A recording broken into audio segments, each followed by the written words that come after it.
जय Shri Krishna everyone, welcome back to my channel. Friends, आज इस वीडियो में हम ये जानेंगे कि अगर आपने सावन का पूरा महीना स्नान किया है और व्रत किया है तो उद्यापन कैसे करना है, और अगर आपने सावन के सोमवार के व्रत किए हैं तो हमें कैसे उद्यापन करना है।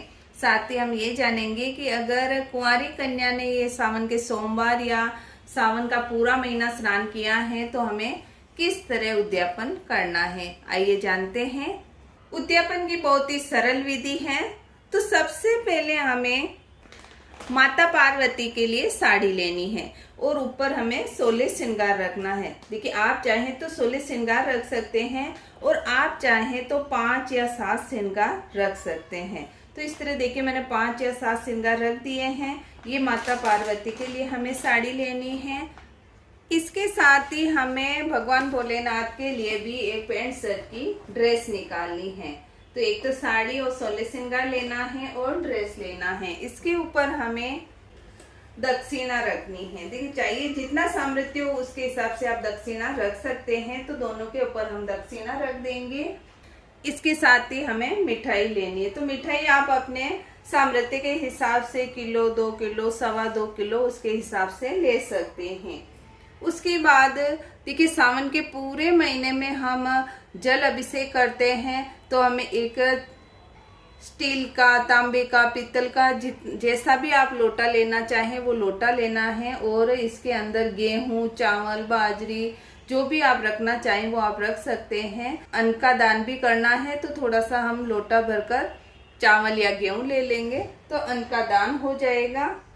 तो फ्रेंड्स, अगर आपने सावन का पूरा महीना स्नान किया है तो हमें यही सामग्री लेनी है उद्यापन के लिए। और आप एक ब्राह्मण जोड़े को खाना खिलाकर ये सब सामग्री दे सकते हैं या फिर मंदिर में भी पहुंचा सकते हैं। कुंवारी कन्या ने अगर सावन के सोमवार या पूरा सावन का महीना स्नान किया है तो आप ओनली मिठाई लेकर 1.25 किलो, 2.25 किलो इस तरह आप मिठाई लेकर सभी में बांटकर इसका उद्यापन कर सकते हैं। और अगर आपने सावन के सोमवार के व्रत किए हैं तो भी आप इसी तरह उद्यापन की सामग्री निकाल सकते हैं। उद्यापन कब करना है?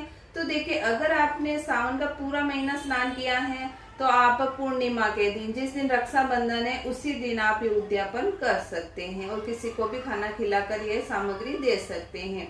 और अगर आपने सावन के सोमवार किए हैं और सोमवार पर आपने उद्यापन नहीं किया है तो पूर्णिमा के दिन ये उद्यापन आप कर सकते हैं। तो सावन के सोमवार किए हैं तो भी आप पूर्णिमा के दिन उद्यापन कर लें। और अगर आपने पूरा महीना स्नान किया है तो भी आप उद्यापन कर सकते हैं। और अगर इतना सामर्थ्य नहीं है कि आप इतना कर पाएंगे तो आप एक लोटा ले ले। इसके अंदर हमें चावल या गेहूं भर देने हैं और इसके ऊपर हमें जनेऊ रख देना है। और माता पार्वती के लिए हमें एक रुमाल रख देना है। आप चाहें तो चुनरी भी रख सकते हैं, दुपट्टा भी रख सकते हैं। इस तरह रख दीजिए। और हमें दक्षिणा रखनी है और हमें मिठाई ले लेनी है और ये आप दान कर लें। इतना तो हमें दान करना ही होता है। तो फ्रेंड्स, कोई भी व्रत या उपवास करते हैं उसका जिस तरह हम संकल्प लेते हैं उसी तरह हमें वापस संकल्प छोड़ना होता है और उद्यापन करना, तभी हमें पूरा फल मिलता है। इसलिए आप पूर्णिमा के दिन ये सारी चीजें ले लें। सभी के ऊपर हम रोली का टीका लगा देंगे। उसके बाद हाथ में जल लेकर हमें उबार लेना है। और आप ये दान किसी को भी कर सकते हैं। अगर ब्राह्मण नहीं मिले तो आप अपने जेठानी को, ननंद को, किसी को भी खाना खिलाकर आप ये दान दे सकते हैं। आई होप मेरी दी गई ये जानकारी आपके लिए यूजफुल हो। वीडियो को थोड़ा भी यूजफुल लगे तो वीडियो को लाइक करें और चैनल को सब्सक्राइब करें।